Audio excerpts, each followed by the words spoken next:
joie d'être avec vous ce matin, encore, et toujours. Quel plaisir de pouvoir se rappeler ensemble de la naissance de notre Seigneur.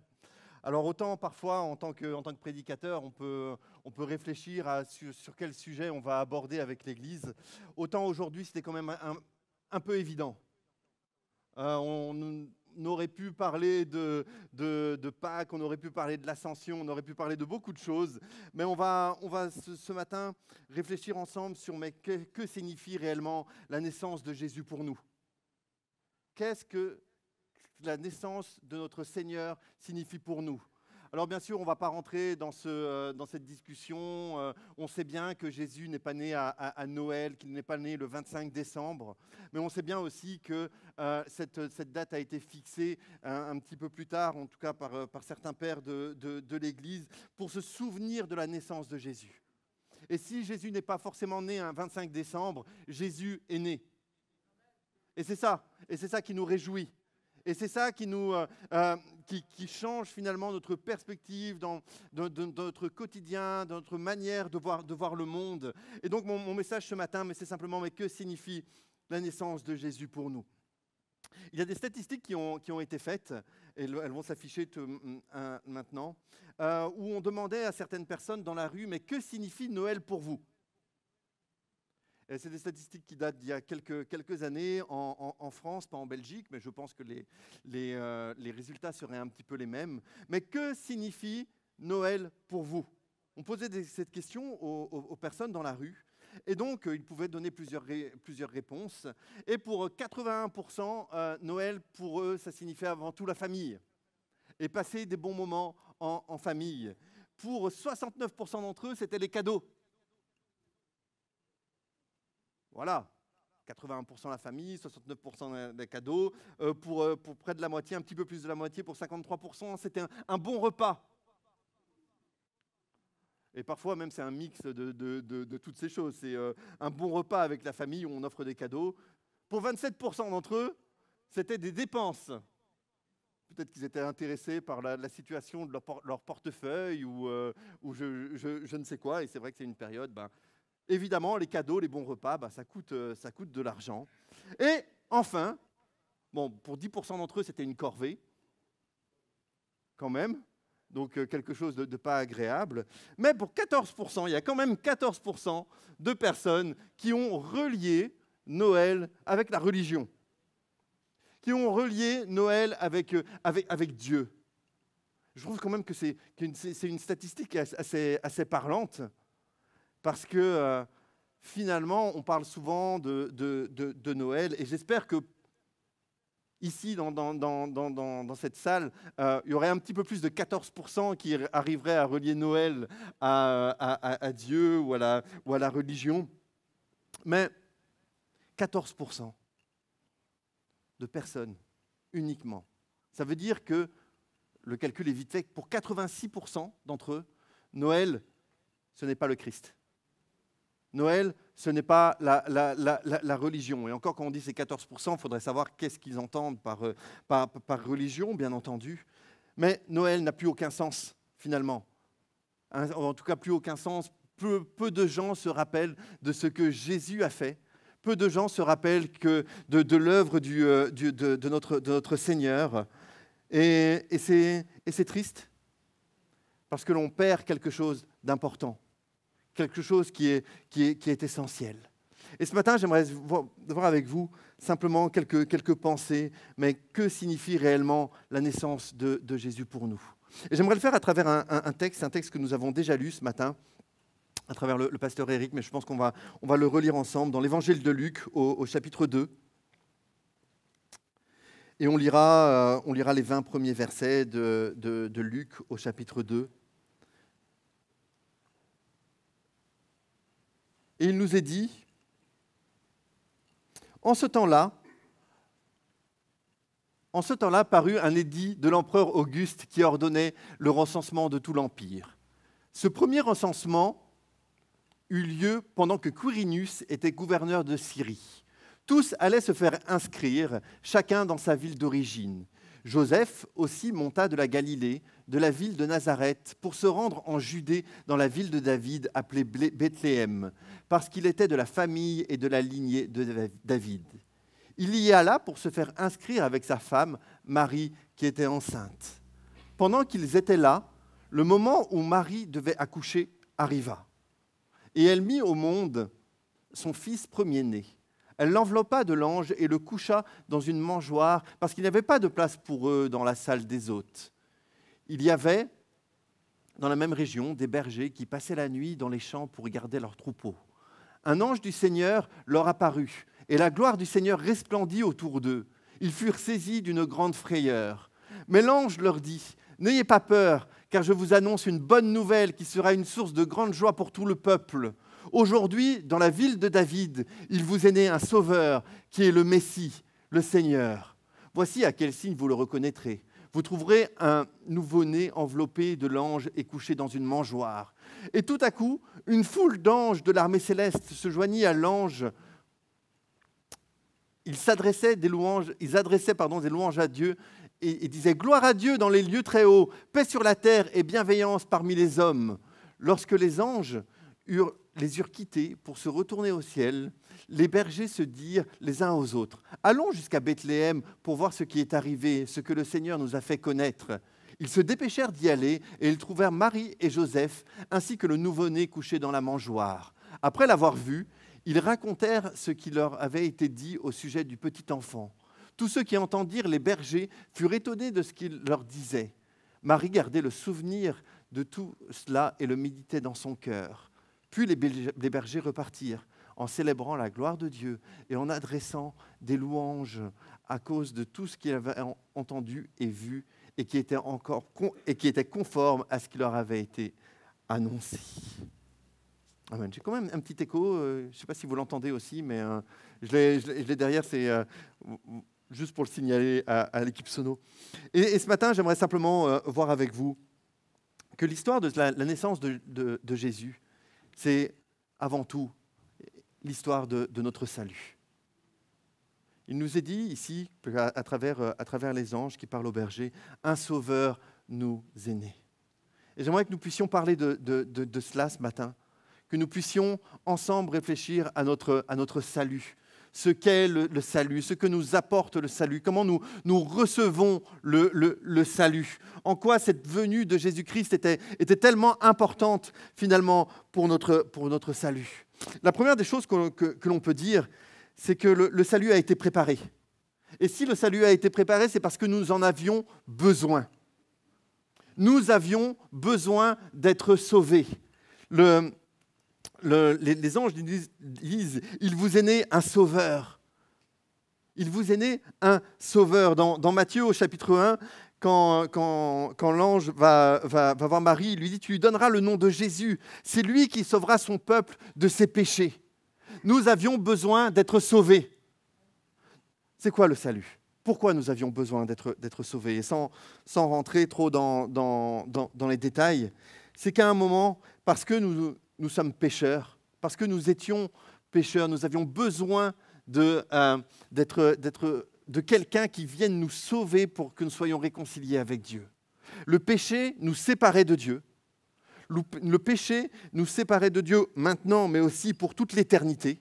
Et nous avions besoin d'un sauveur, nous avions besoin d'un élément finalement extérieur, parce que nous étions incapables de nous sauver nous-mêmes pour que nous puissions être sauvés. Et Dieu a décidé, mais je vais envoyer mon propre fils, le Fils de Dieu, qui est Dieu lui-même, et le pasteur Éric nous en a parlé, pour pourvoir au salut. Et que tous ceux qui croient en lui, que tous ceux qui placent leur confiance en lui, leur foi en lui, que tous ceux qui passent par un moment de repentance où ils reconnaissent leurs péchés et qu'ils se tournent vers Dieu, alors tous ceux-là peuvent être sauvés. Tous ceux-là peuvent bénéficier de ce salut. Pas simplement au moment de la naissance de Jésus, mais pour toute l'histoire de l'humanité jusqu'à ce que le Seigneur revienne. Et c'est ça la bonne nouvelle. Et c'est ça qui finalement fait que Noël, que se rappeler de la naissance de Jésus, c'est tellement spécial. Parce que la naissance de Jésus, c'est notre salut. C'est Dieu qui pourvoit d'un salut. C'est Jésus qui vient sur terre pour nous sauver, pour que nous soyons changés, pour que nous soyons transformés, pour que nous puissions être réconciliés avec Dieu pour toute l'éternité. Et Dieu a préparé le salut. La naissance de Jésus, ce n'est pas un hasard. Ce n'est pas juste un moment comme ça où on se dit, mais voilà, Jésus va venir. C'est un des événements marquants de l'histoire de l'humanité. Parce qu'à partir de là, l'humanité ne sera plus la même. Alors bien sûr, on discute, mais est-ce que Noël, c'est plus important que Pâques ou l'inverse? Je crois que c'est un mauvais débat. Un mauvais débat parce que tout, c'est le plan de Dieu. C'est le projet de Dieu qui est mis à l'œuvre, qui est mis en exécution. C'est ça. Et si Jésus est mort sur la croix, si Jésus est ressuscité, si Jésus est monté au moment de l'ascension, c'est parce qu'à un moment, Jésus s'est incarné. C'est parce qu'à un moment, Jésus est venu sur terre. Et le pasteur Éric nous en a parlé. Et donc, il y a tout un contexte. Il est dit, mais en ce temps-là, parut un édit de César Auguste ordonnant un recensement sur toute la terre. Le recensement, ce n'était pas juste pour savoir combien il y avait de personnes sur toute la terre. Le recensement était fait principalement pour lever l'impôt et pour avoir une idée de combien d'impôts chaque région devait donner. Et donc, si cet impôt devait être levé, s'il y avait un recensement, c'est parce qu'à l'époque, il y avait l'Empire romain qui était présent sur tout l'Empire sur tout le bassin méditerranéen, avec une langue commune. On parlait, en tout cas pour les échanges, pour le commerce, on parlait une forme de grec. Et tout a été préparé par Dieu. Parce qu'il savait que la bonne nouvelle devait se répandre. Alors, Dieu a permis, finalement, que toute la région soit sous l'autorité d'un même empire, en parlant ou en ayant, finalement, des notions de langue ensemble. Et Dieu a préparé le contexte. Dieu a préparé cela. Jésus n'est pas venu comme ça, par hasard, mais il y a une intentionnalité de Dieu dans le salut. L'intentionnalité, c'est faire les choses avec un but, avec une idée. Et il y a une idée, finalement, derrière tout cela. Alors évidemment, la venue de Jésus a été prophétisée par plusieurs prophètes plusieurs centaines d'années auparavant. On peut dire que par exemple, le prophète Michée, au chapitre 5, nous dit que la naissance de Jésus aura lieu à Bethléem, la ville du roi David. Dans Ésaïe, au chapitre 7, et au verset 14, il nous est dit aussi que c'est une jeune fille qui deviendra enceinte. Et elle enfantera un fils, on lui donnera le nom d'Emmanuel. Toutes ces choses ont été annoncées par avance par les prophètes. Et ça créait aussi une attente parmi le peuple juif qui s'attendait à la venue d'un Messie, qui s'attendait finalement à la venue de quelqu'un qui allait les délivrer. Ensuite, c'est un salut qui est préparé dans le sens, toute l'histoire de la naissance de Jésus, il y a une grande activité angélique des anges. Alors, je ne sais pas pour vous, mais j'ai vérifié, j'ai demandé aux personnes concernées. Moi, mes parents n'ont jamais reçu la visite d'un ange pour leur annoncer ma naissance. Et je leur ai demandé quand même, mais non. Non, mes parents n'ont pas reçu la visite d'un ange pour leur annoncer ma naissance. Et quand je suis né, donc le 6 février 1980, c'était un jeudi, je me dis comme ça, mais l'important dans la phrase, c'est 6 février, parce que ça arrive bientôt. Mais il n'y a pas une armée céleste qui est apparue dans le ciel pour dire « Ah, Timothée est né ».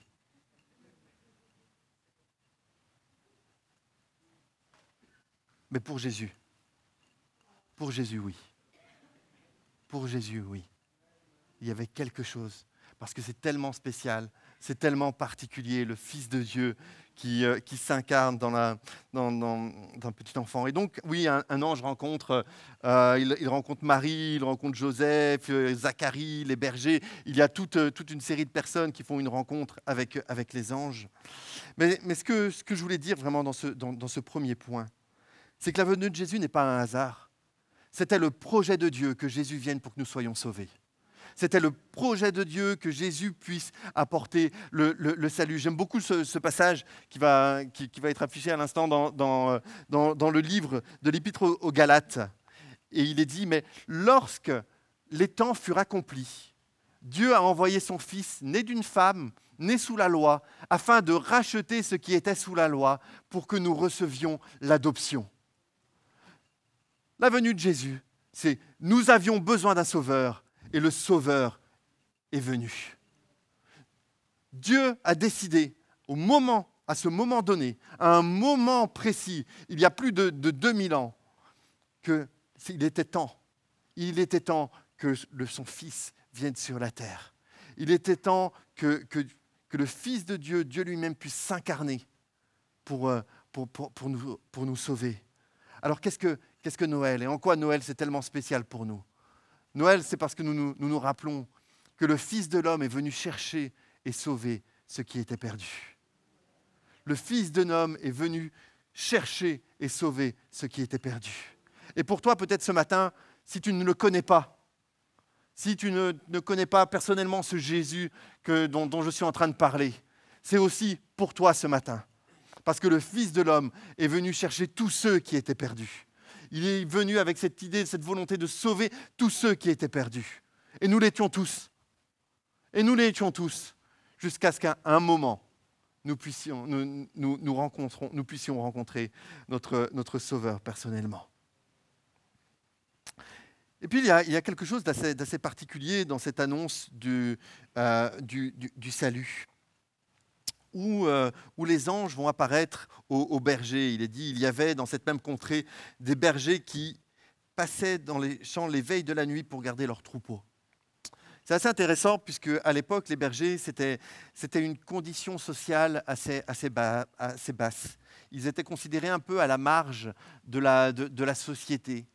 Et c'est toujours étonnant, et quand je relis ce récit, et je le relis assez régulièrement durant les temps de Noël, ce qui me frappe, c'est que ce salut va être annoncé et que ce salut va être annoncé à des bergers. Il n'est pas annoncé au roi, il n'est pas annoncé au gouverneur, il n'est pas annoncé à la bourgeoisie, il n'est pas annoncé à ceux qui sont riches, il n'est pas annoncé aux prêtres ou aux pharisiens, il est annoncé à des bergers. Et l'histoire de Jésus nous parle de cette universalité du salut, que le salut est pour tous. Il n'est pas pour une catégorie spéciale, il n'est pas pour une élite, mais il est pour tous ceux qui en ont besoin. Et nous en avions tous besoin. Les bergers, quelques temps plus tard, il y a des mages, des personnes étrangères qui vont venir pour adorer le Seigneur. Et il y a ce côté universel dans le salut. Et ça veut dire aussi qu'aujourd'hui, le salut, il est pour toi et il est pour moi.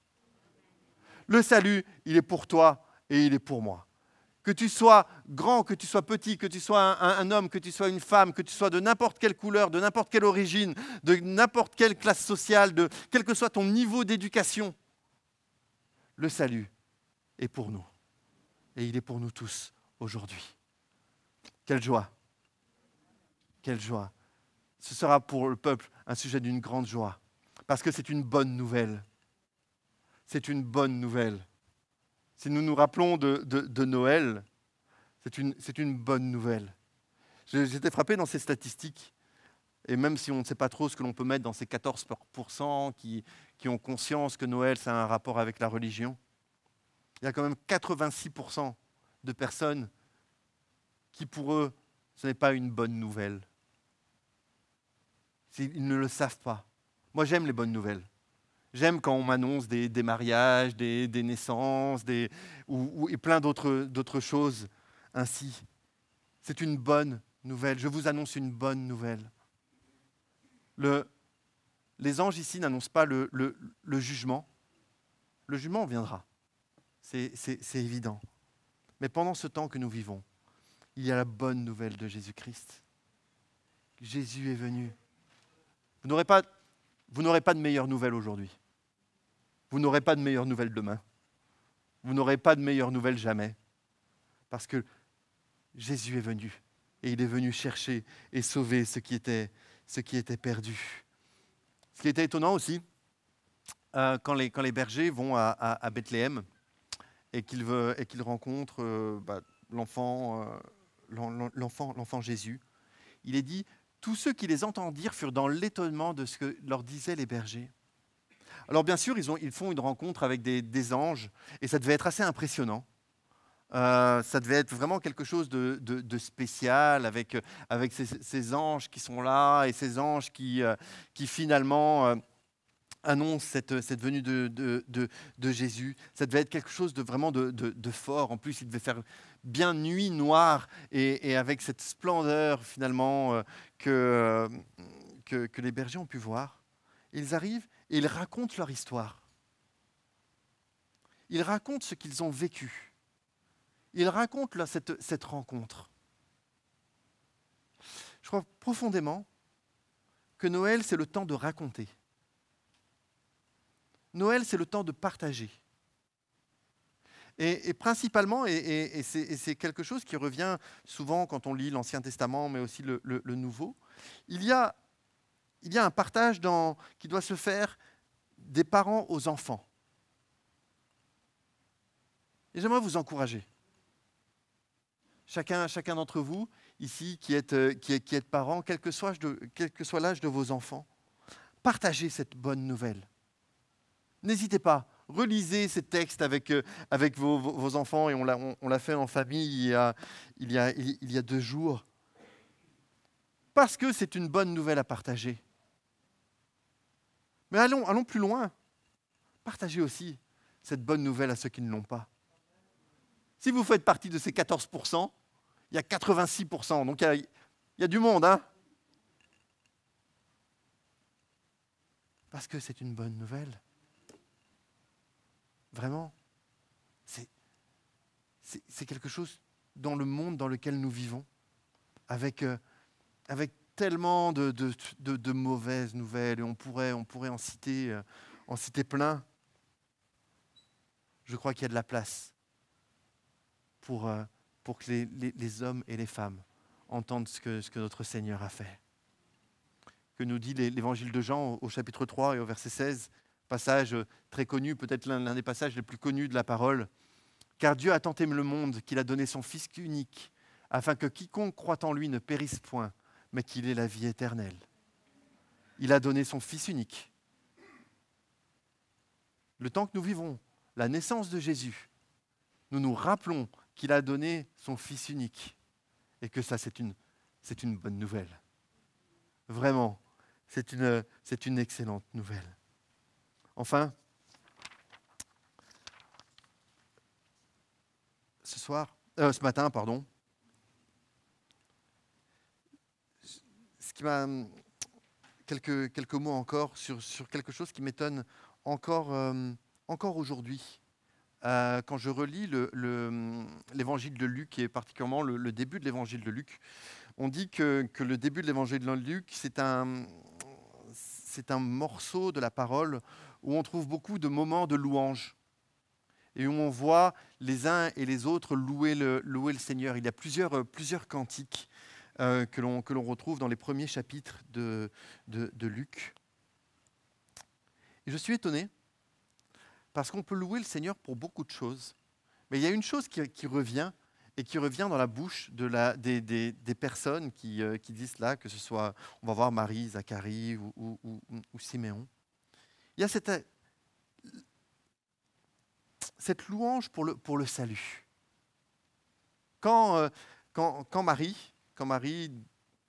fait ce moment vraiment ce cantique de louange qu'on appelle parfois le Magnificat, parce que c'est comme ça que ça commence, il est dit, qu'est-ce qu'elle dit? Elle dit « Mon âme exalte le Seigneur, et mon esprit a de l'allégresse en Dieu, mon Sauveur. » Alors bien sûr, je ne suis pas sûr qu'elle comprenait tout ce qui allait se passer, mais elle avait conscience déjà de du salut.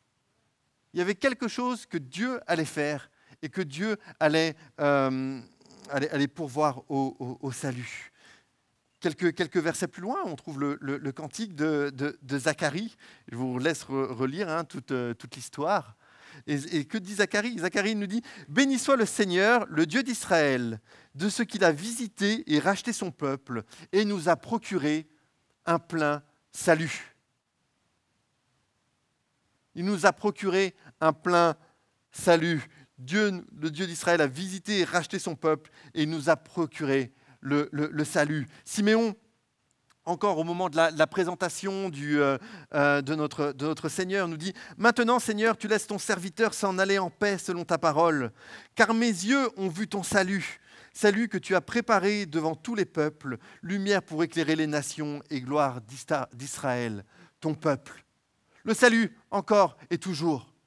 Le salut dont ces hommes et ces femmes se sont réjouis. Et le salut qui nous réjouit aujourd'hui.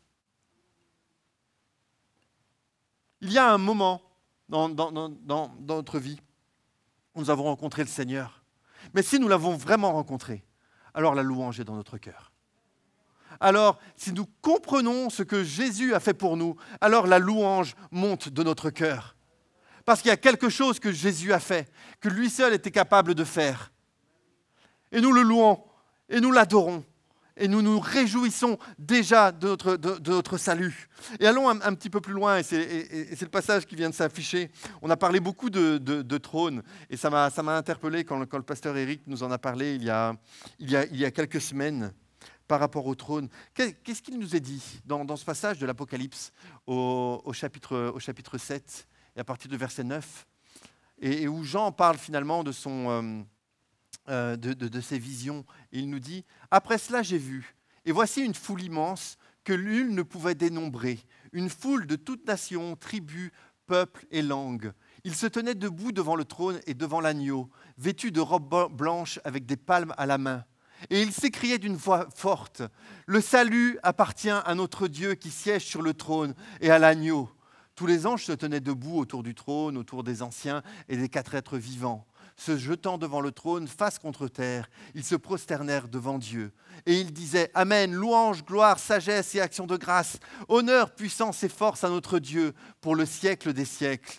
Amen. » Et c'est interpellant, ce passage, puisque évidemment, il nous est dit que les anges autour du trône, les êtres vivants, diraient louange, gloire, sagesse, etc. à notre Dieu. Mais quand il est parlé de nous, tout au début de ces versets, qu'est-ce que nous allons nous écrier quand nous serons dans la présence extraordinaire de notre Dieu et de l'agneau?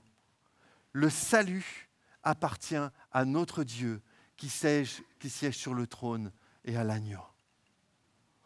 Préparez-vous maintenant, aujourd'hui, à remercier le Seigneur, à louer le Seigneur pour votre salut. Parce que c'est quelque chose que nous ferons dans l'éternité. C'est quelque chose qui va plus loin que ce que nous vivons aujourd'hui. Et dans l'éternité, nous dirons, mais le salut appartient à notre Dieu qui siège sur le trône et à l'agneau. Pendant l'éternité, nous dirons cela et nous louerons le Seigneur et nous l'adorons à cause de notre salut. De toute façon, nous ne pourrons le faire que si nous avons expérimenté le salut aujourd'hui. Mais parce que nous avons expérimenté le salut aujourd'hui, alors nous pouvons déjà commencer à louer le Seigneur et à dire « Mais Seigneur, merci pour ton salut.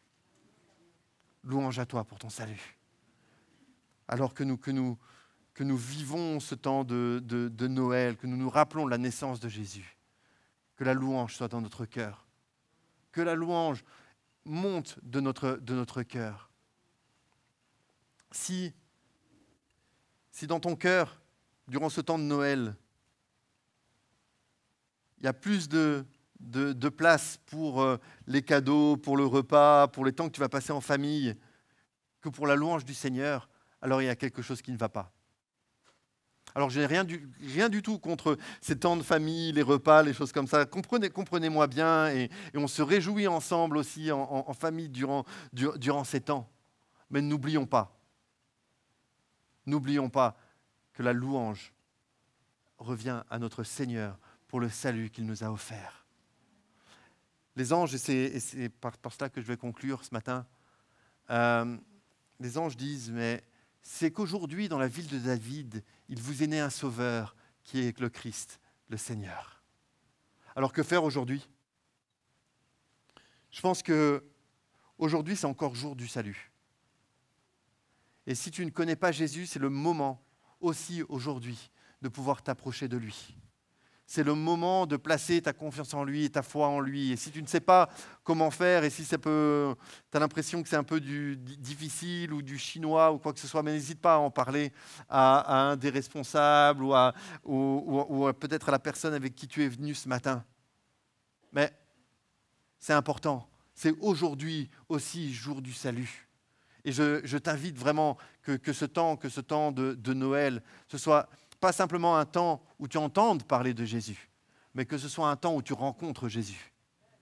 Et que tu fasses cette démarche, ce pas envers lui.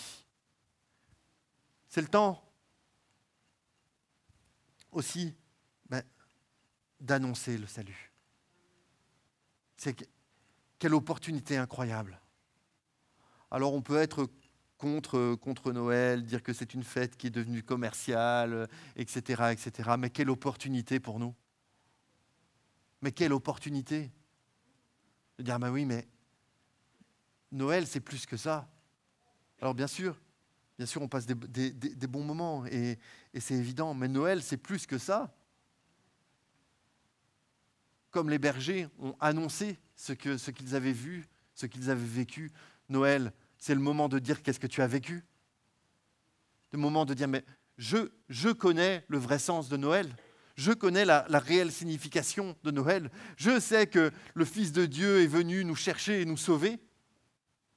Et toi aussi, tu peux le vivre. Et toi aussi, tu peux faire cette expérience. Et aujourd'hui, c'est le temps de nous réjouir. C'est le temps de nous réjouir. C'est le temps de louer le Seigneur pour un si grand salut. Si tu as vraiment rencontré le Seigneur, réjouis-toi. Réjouis-toi. Parce que dans la ville de David, il est né un sauveur qui est le Christ, le Seigneur. Dans la ville de David, il est né un sauveur qui est le Christ, le Seigneur. Et c'est pas moi qu'on applaudit ce matin. Je crois que ce matin, nous nous réjouissons de ce que Dieu a pourvu d'un si grand salut pour nous.